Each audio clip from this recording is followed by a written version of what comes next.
말씀입니다. 네, 오늘 말씀의 제목 하나님의 나라가 가까이 왔으니입니다.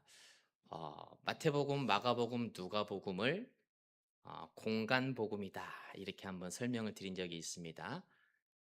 예수님께서 이 땅에 오시고 왜 오셨는지, 그리고 어떻게 또 사역을 하시고 십자가를 왜 지셔야 됐는지, 부활하신 다음에 또 어떠한 일이 있었는지, 예수님에 대한 내용을 쭉 기록해 놓은 말씀이 마테마가 누가복음 공간복음이죠. 그래서 이걸 한자로 이렇게 보면 함께 공자, 볼관자. 그래서 같은 시각, 함께 같은 시각으로 바라보는 말씀이다. 그래서 예수의 출생부터 죽으심과 부활하심까지를 같은 시각으로 보는 게 공간복음이에요. 이 공간복음 가운데에 오늘 마가복음을 우리가 보려고 합니다. 마가복음이 마태복음, 누가복음과 다른 점이 있다면 마가복음은 1장부터 바로 본격적으로 주님의 사역이 시작된다는 사실입니다. 마태나 누가는 주님의 본격적인 사역에 앞서서 족보에 관련된 말씀이 나와요. 그리고 예수님의 유년 시절에 관련된 말씀이 나옵니다. 또한 세례 요한의 출생이 먼저 담겨 있습니다. 그러나 마가는 그렇지 않습니다. 주님께서 광야에서 시험을 받으신 후에 바로 갈릴리에서 사역을 시작하신 것을 볼 수 있습니다. 왜냐하면 마가복음은 예수님을 이 땅에 종으로 오신 주님으로 말씀하고 있기 때문입니다. 마태복음은 예수님을 이 땅에 왕으로 오신 분이시다. 누가복음은 예수님을 이 땅에 인자, 사람으로 오신 분이다. 그래서 의사이지 않습니까? 누가는 아주 세세하게 누가복음을 예수님에 대해서 누가복음에 쭉 담아내고 있습니다. 그렇기 때문에 예수님의 유년 시절이 빠지면 안 되는 거예요. 참 인간이고 참 사람이기 때문에 그에 대한 내용이 담겨 있어야 되는 것입니다. 그러나 마가는 그런 내용들이 필요가 없어요. 주님의 사역의 시작과 함께 바로 십자가의 사건과 부활 사건으로 빠르게 진행되고 있습니다. 그래서 마가복음은 마태복음과 누가복음과는 달리 굉장히 짧은 16장으로 구성되어 있습니다. 이유가 방금 말씀드린 것 때문에 그래요. 이 땅에 종으로 오셨기 때문에 어떻게 우리가 예수를 본받고 살아가야 되는지 마가복음을 통해서는 그러한 예수를 우리에게 증거하고 있습니다. 오늘 본문의 말씀도 보시기 바랍니다. 마가복음 1장인데 바로 주님의 사역이 시작이 돼요. 갈릴리에서 주님의 사역이 진행되고 있습니다. 그 첫 사역이 무엇입니까?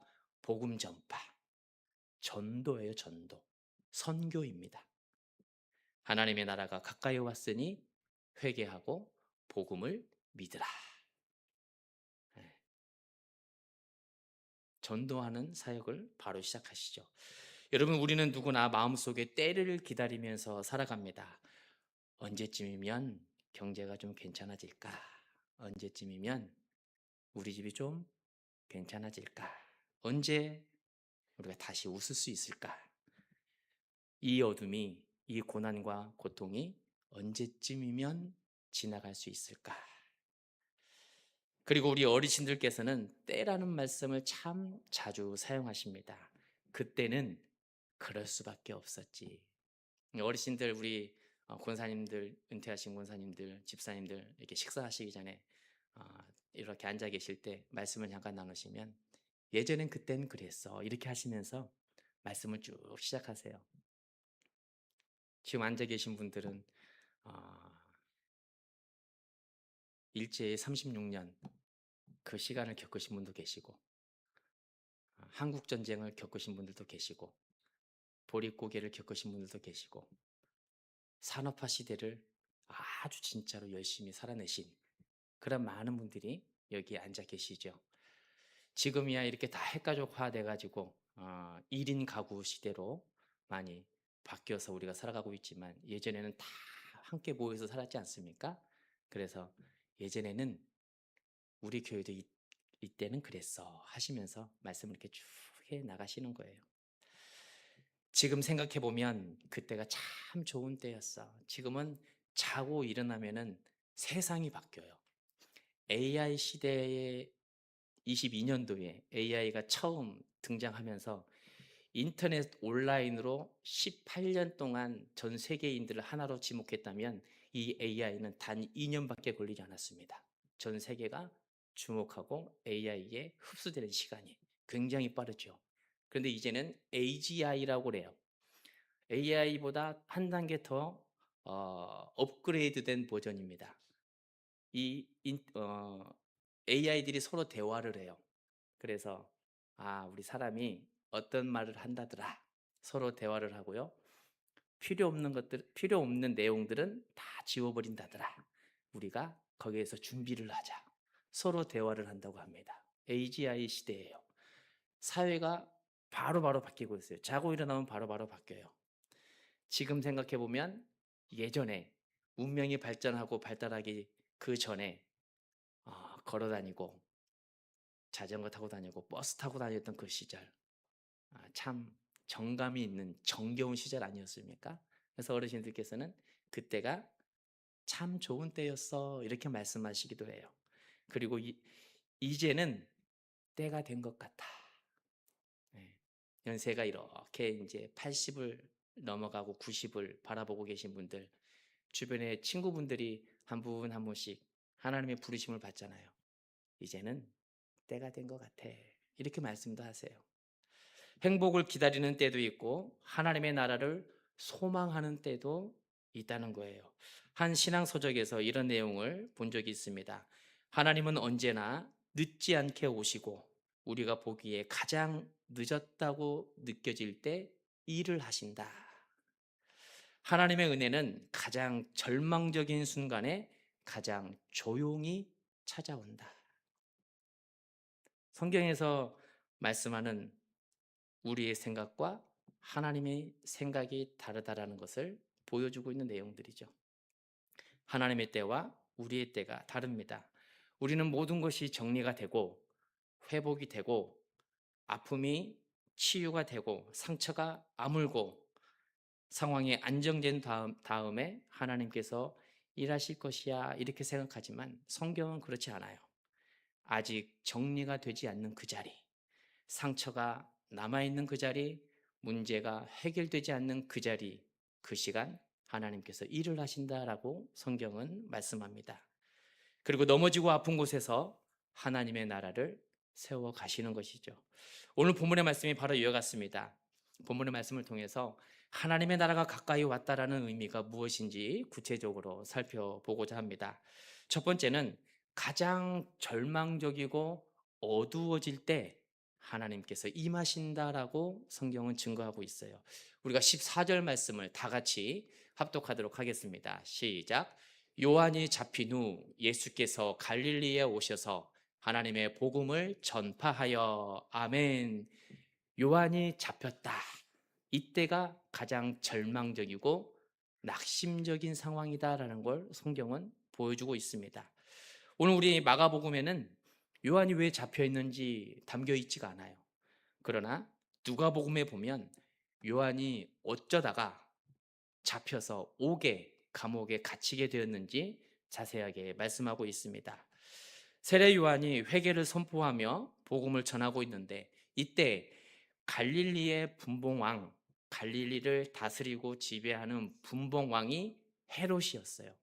헤롯이 요한이 세례 요한이 회개하고 복음을 전파, 예수를 믿으라 이럴 때에 그 시대에 분봉왕으로 있었던 사람입니다. 헤롯은 자기 아내하고 이혼을 하고 이복 동생인 빌립의 아내 헤로디아를 자기 아내로 맞아들여요. 근친상간의 죄를 범한 것이죠. 더군다나 갈릴리는 농민과 어부가 많은 그런 지역입니다. 그리고 막대한 세금 징수로 힘들어하고 있던 상황입니다. 또한 갈릴리는 로마를 등에 업은 헤롯 가문에 대한 불신과 분노가 날로 깊어져 있는 그러한 사람들이 모인 동네이죠. 그렇기 때문에 세례 요한은 복음을 선포하면서 헤롯의 잘못에 대해서 질책하고 책망합니다. 당신 그렇게 하면 안 됩니다. 우리들의 표현으로 얘기하면 잔소리를 막 하는 거예요. 세례 요한이 분봉왕 헤롯에게 가서 잔소리를 막 하게 돼요. 정의롭게, 공의롭게 다스려야 되지 않겠습니까? 헤롯은 요한의 책망이 잔소리가 듣기 싫다며 잡아다가 옥에 가둬버립니다. 이게 지금 오늘 본문에는 나와 있지 않지만은 누가복음에 이렇게 담겨 있는 내용인 것이에요. 세례 요한이 감옥에 잡히니 복음의 사역이 어떻게 됩니까? 멈춰질 수밖에 없어요. 사람들이 보기에는 세례 요한이 잡히니까 복음의 실패처럼 보여졌을 것입니다. 하나님의 일도 이제는 더 이상 어렵구나, 여기까지인가 보다, 그런 순간인 거죠. 그런데 놀랍게도 요한이 잡힌 후에 누가 오셨습니까? 예수께서 오셨다라고 성경은 증거하고 있어요. 요한이 잡힌 후 예수께서 갈릴리에 오셨다. 아멘. 절망적인 순간, 이제 복음은 더 이상 전파될 수가 없겠구나, 절망이 사라지는 그 순간, 바로 그때 예수님께서 오신 것입니다. 여러분, 우리 인생도 그런 것 같습니다. 몸이 예전 같지 않아요. 세상이 빠르게 변하고 이제는 뒤안길에, 인생의 뒤안길에 있다 보니 사람들이 나를 찾아주지도 않고 나의 존재감 자체도 잊으면서 살아가는 그러한 시대에 우리가 놓여 있다는 것이죠. 우리의 가정의 상황도, 일터의 상황도, 미랄교회의 상황도 어쩌면 아직은 때가 아닌 것 같은 그런 시간일 수 있습니다. 그러나 오늘 본문 성경은 아주 명확하게 증거합니다. 하나님의 역사는 끝난 것처럼 보이는 그 자리, 실패의 그 자리에서 다시 시작된다. 성경은 그것을 말씀하고 있는 거예요. 여러분, 주님께서 오시면 된 거예요. 주님께서 실패의 자리에 오시면 다시 일어서는 거예요. 주님께서 절망과 낙심의 자리에 오시면 다시 소망이 생기고 기쁨이 회복이 되는 것입니다. 우리 가정과 미랄교회 가운데 오시면 더 이상 걱정할 일이 하나도 없는 것이에요. 한번 생각해 보시기 바랍니다. 그 어떠한 종교도 신이 인간을 찾아가는 종교는 없어요. 우리 기독교 말고는. 다른 종교들은 자기가 모시는, 섬기는 신을 향해서 산으로 들로 바다로 찾아다닙니다. 오늘은 여기에 가야 내가 문제 해결을 받을 수 있을까 하면서 산으로 가고, 무속인들을 찾아가고, 바다를 향해서 물을 떠다놓고 거기서 비나이다 하고, 다 자기들이 모시는 신을 향해서 찾아가요. 그러나 오늘 성경은 저와 여러분을 향해 주님께서 이 땅에 오셨다, 이렇게 말씀하고 있습니다. 이 놀라운 은혜, 이 놀라운 사건, 우리가 절대로 잊어서는 안 되는 것이죠. 오늘 말씀에도 요한이 잡히게 되자 그 절망의 자리에 주님께서 오셨다, 오셔서 복음을 전파하셨다, 이렇게 말씀하고 있습니다. 여러분, 복음이 무엇입니까? 우리가 전도합시다 하면서 복음을 전합시다 그러잖아요. 그 복음이 무엇일까요? 복음, 우리는 그 복음을 유앙겔리온, 굿뉴스, 좋은 소식, 기쁨의 소식, 이것을 우리는 복음이라고 그래요. 그래서 복음은 예수 그리스도가 복음인 것이에요. 낙심하는 그 인생 가운데에 주님께서 그 가정에 방문하시면, 찾아가시면 다시 희망이 생기는 거예요. 여러분, 복음은 우리를 두렵게 하지 않습니다. 복음은 우리를 근심하지 않게 합니다. 좋은 소식, 기쁨의 소식, 그 기쁨으로 인해서 우리가 다시 회복이 되는 거예요. 오늘 우리가 예배하기 위해 이 자리에 왔지만 실은 우리가 주님을 만나러 온 것이 아니라 주님께서 이곳에 오신 거예요. 성경은 우리를 교회라고 말씀하시지 않습니까? 교회, 이 땅의 교회, 어디에서든 예배하면 하나님께서 우리를 찾아주시고 우리의 예배를 기쁘게 받아주신 거예요. 자, 우리가 예배하러 갑시다 하면서 교회에 온 것 같지만 실은 이 교회에 주님께서 오셔서 우리의 예배를 받아주시는 것입니다. 성경은 요한이 잡힌 후 예수께서 갈릴리에 오셨다, 이렇게 말씀하고 있습니다. 여러분, 근심된 일이 있으세요? 걱정된 일이 있으십니까? 그곳에, 가장 절망적이고 어두워 보이는 그곳에 주님께서 오셨다라는 사실을 기억하시기 바랍니다. 우리의 인생과 가정과 교회와 신앙 공동체 가운데 찾아오신 예수 그리스도를 이 시간 우리가 인격적으로 만나는 예배의 자리가 되기를 축복합니다. 두 번째로 하나님의 나라는 오늘은 제가 원어를 조금씩 자주 말씀을 드리려고 합니다. 아까 유한겔리온 말씀드렸죠. 잊어버리시지 마세요. 어제다 좀 적어 놓으시기 바랍니다. 유한겔리온 복음, 기쁨의 소식이다. 두 번째, 하나님의 나라는 크로노스가 아니라 카이로스다. 물리적인 시간이 아니라 초월적인 시간이다. 우리의 시간이 아니라 하나님의 시간이다. 이것을 좀 잘 기억해 놓으시고 또 적어 놓으시기 바랍니다. 우리가 15절 말씀, 또 15절 말씀도 같이 합독하겠습니다. 시작. 이르시되 때가 찼고 하나님의 나라가 가까이 왔으니 회개하고 복음을 믿으라 하시더라. 아멘. 때가 찼고라는 말씀, 우리의 시간이 아니에요. 크로노스가 아니라 하나님의 시간, 카이로스다라고 성경은 말씀하고 있습니다. 크로노스는 말씀드린 것처럼 우리의 시간, 물리적인 시간, 우리의 때를 의미해요. 하나님의 말씀, 하나님의 기도 응답이 내가 원하는 시간이 이루어지면 좋겠다. 이것은 우리가 바라보고 있는 크로노스예요. 그러나 하나님은 우리가 원하는 시간에 기도 응답을 해주시는 것이 아니라 하나님의 시간, 카이로스 때에 기도 응답을 해주신다는 걸 성경은 늘 말씀하고 있어요. 15절에서 말씀하는 때가 바로 카이로스인 것입니다. 결정적인 시간, 구원의 개입이 일어나는 시간을 의미하고 있어요. 여러분, 요한이 잡힌 후가 바로 하나님의 때인 거예요. 실패처럼 보이는 그 순간이 하나님의 구원의 시점인 것입니다. 우리 인생과 가정과 교회도 마찬가지입니다. 고난과 고통 가운데 있는 삶이 있더라도 그 시간은 우리의 시간이 아니라 하나님의 일하시는 때, 하나님의 카이로스인 거예요. 때론 질병으로 관계적으로 아픔을 지나는 그 시간에도 다양한 사건과 사고 가운데에도 하나님의 때, 하나님의 일하심의 시간이라는 것을 우리는 기억해야 될 것입니다.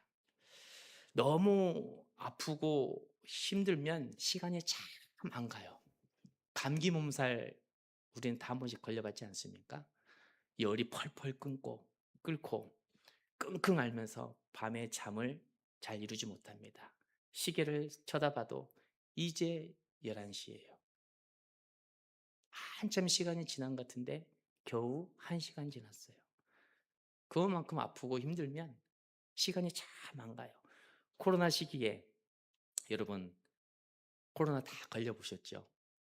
어떤 분은 그렇게 심하게 아프지 않고 잘 넘어가는 분이 계신가 하면 어떤 분은 3일, 4일 동안 정말 힘들게 보내신 분들이 계세요. 목이 침을 삼킬 수 없을 정도로 부어가지고 따끔따끔하고 쓰라리고 아파서 누워있으면 침이 넘어가서 아프니까 이렇게 벽에 기대고 앉아 계세요. 너무 힘드니까. 밥을 먹어도 맛을 알지 못해요. 미각을 잃어버리지 않습니까? 그 코로나 시기에 한 번만 걸리는 것이 아니라 2번, 3번 걸리신 분들도 계세요. 그리고 코로나하고 함께 면역이 약해지고 밸런스가 깨지다 보니까 다양한 질병들도 옵니다. 저 같은 경우에도 대상포진이 왔어요. 누워서 잠을 못 자고 벽에 이렇게 기대 있었어요. 이 겨드랑이 쪽으로 이렇게 빨갛게 꽃이 막 피더라고요. 고통의 시간이 너무 길어요.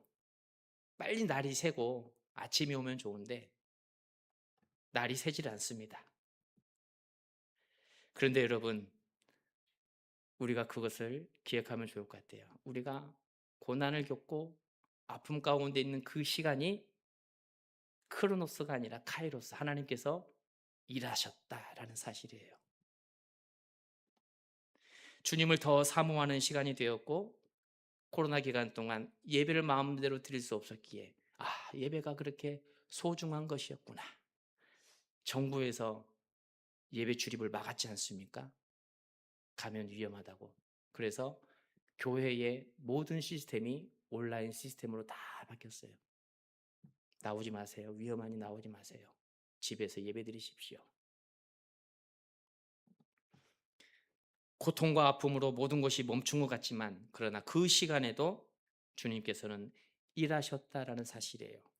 공백의 시간이 아니에요. 하나님께서 일하시는 시간이에요. 우리는 신앙생활하면서 하나님의 시간을 볼 수 있는 영적 깨어있음이 있어야 합니다. 왜냐하면 하나님의 시간, 그 카이로스를 바라보지 못하면 우리는 조급함에 시달리게 돼요. 조급하면 마음의 여유가 사라지면 우리는 하늘을 바라보지 못하고 땅을 바라보면서 살아갑니다. 내 손에 쥐어 있는 것 사라질까봐 조급해요. 내가 또 손에 빨리 쥐어야 되는데, 성공 빨리 해야 되는데, 직장도 취업도 빨리 해야 되고 결혼도 빨리 해야 되는데 조급함에 끌려다니게 돼요. 감사와 은혜의 길이 아닌 불평의 길을 걸어가게 됩니다. 그러다 불신앙의 길로 들어서고 결국은 불순종으로 살아갈 수밖에 없는 것이죠. 여러분, 우리의 신앙은 잘 기억하시기 바랍니다. 크로노스가 아니라 카이로스다. 네, 성경책 옆에다가 잘 기록을 해 놓으시면 좋을 것 같아요. 칼이 있지 않습니까? 아무리 좋은 칼이라도 어린아이의 손에 들리면 너무 위험한 칼이 돼요.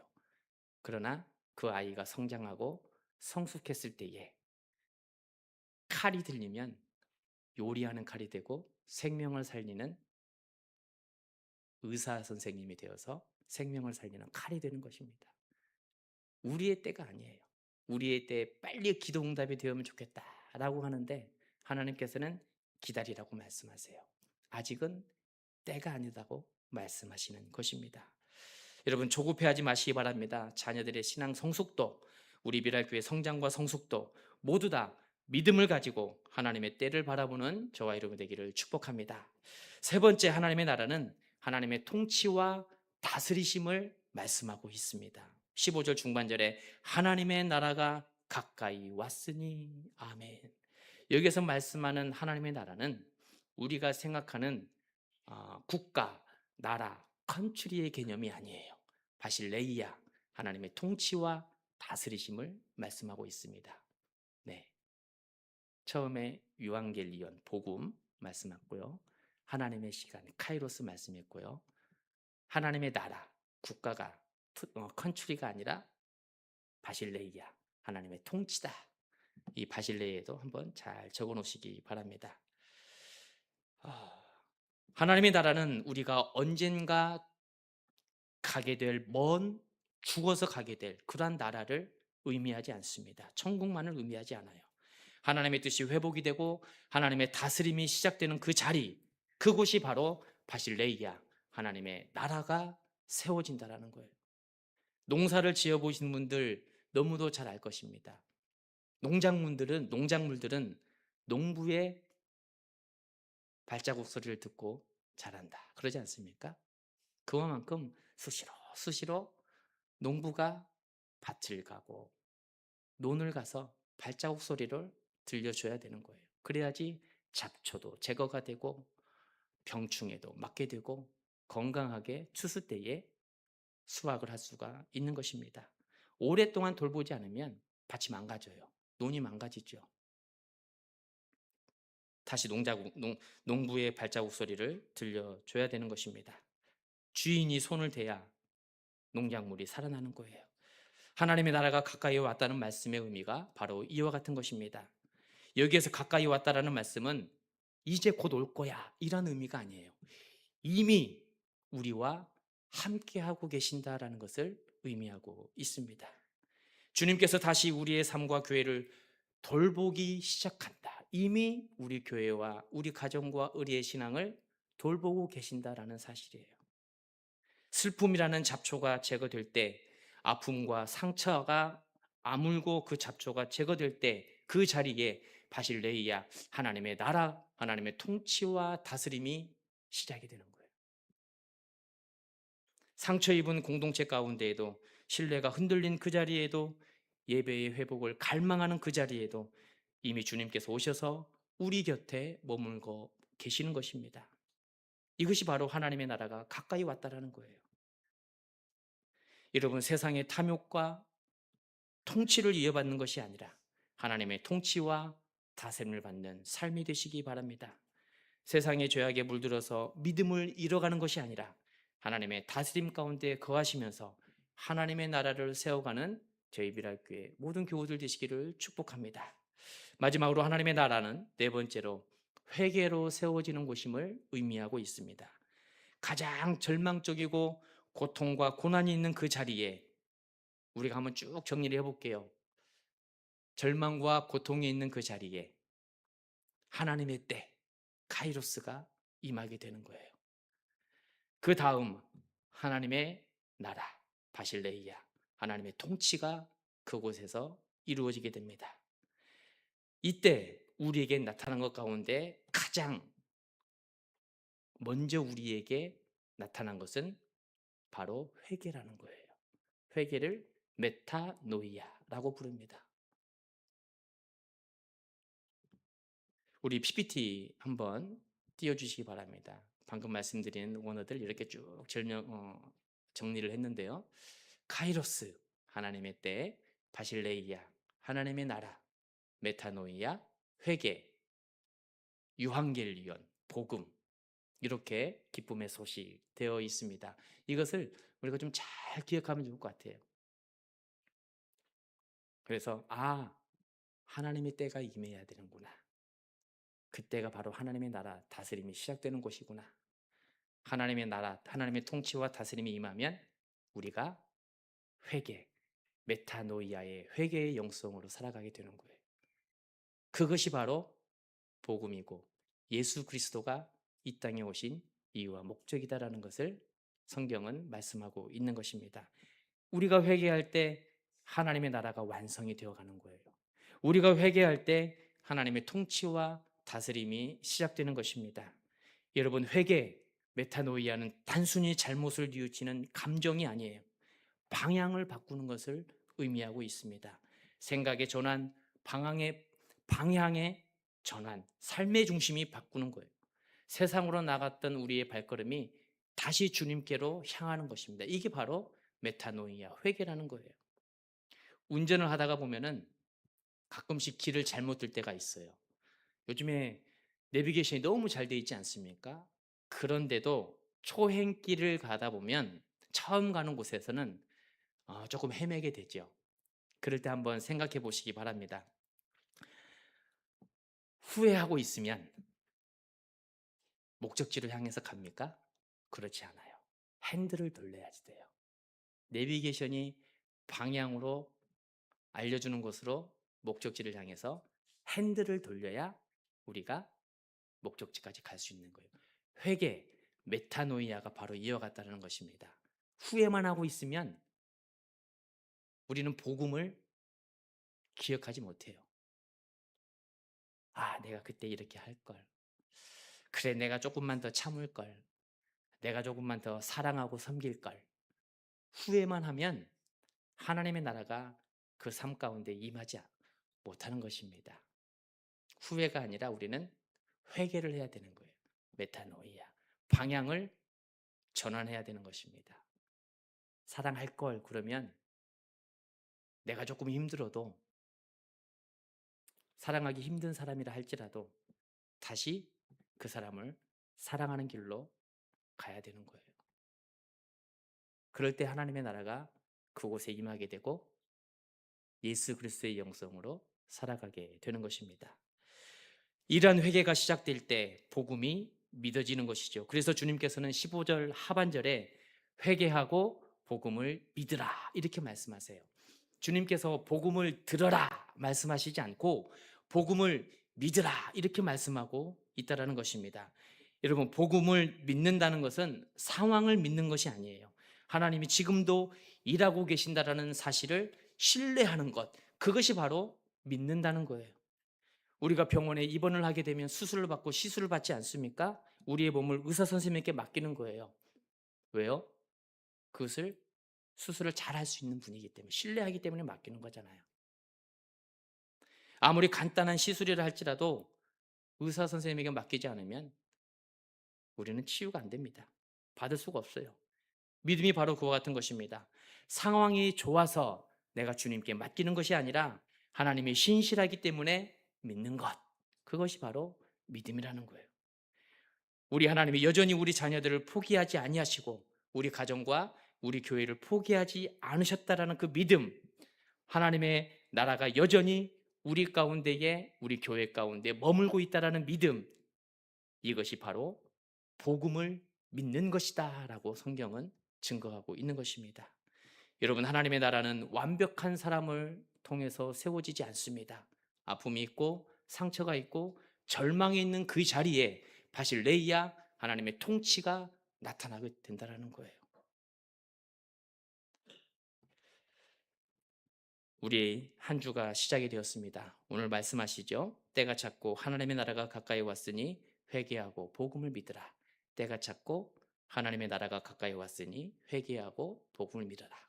때가 찼고 카이로스, 하나님의 나라가 가까이 왔으니 하나님의 나라 바실레이아, 회개하고 회개 메타노이아, 복음을 믿으라. 복음 유앙겔리온. 이 네 단어를 우리가 좀 마음속 깊이 새기면서 때가 됐으니 하나님의 나라가 세워져야 되는데 하면서 회개를 하고 복음을 믿는 거예요. 예수 그리스도를 믿는 거예요. 그 어떠한 사람도 믿지 마시고 상황도 믿지 마시고, 말씀드렸지 않습니까? 사람은 믿음이 대상이 아니라 사랑하고 섬기는 대상이다.